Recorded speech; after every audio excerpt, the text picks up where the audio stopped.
Hi అండి. దొండకాయ ఫ్రైని ఈ పొడితో గినక చేశారంటే చాలా రుచిగా ఉంటుంది. తినే కొద్దీ తినాలనిపిస్తుంది. ప్రాసెస్‌లో వెళ్దాం. ముందుగా పొయ్యి మీద పాన్ పెట్టుకొని 2 టేబుల్ స్పూన్ పల్లీలు, 1 టేబుల్ స్పూన్ శనగపప్పు, అలాగే ఒక 7 ఎండుమిర్చి, ధనియాలు హాఫ్ టేబుల్ స్పూన్ వేసుకోండి. జీలకర్ర ఒక 1 టేబుల్ స్పూన్ వేసుకొని బాగా దోరగా ఫ్రై చేసుకొని ఒక ప్లేట్‌లోకి పక్కన పెట్టేసుకోండి.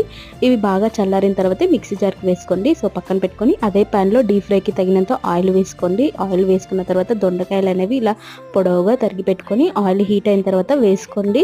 ఇది ఉడికేలోపు మనం మిక్సీ జార్‌కి వేసేసుకుందాం. మొత్తం దినుసులన్నీ వేసేసుకొని అలాగే ఇందులోకి వెల్లుల్లి, అలాగే 1 టేబుల్ స్పూన్ సాల్ట్ కూడా వేసుకొని బాగా గ్రైండ్ చేసుకొని ఈ పొడిని పక్కన పెట్టేసేయండి. ఇప్పుడు దొండకాయలు అనేది లో ఫ్లేమ్‌లో బాగా ఫ్రై చేసుకోండి.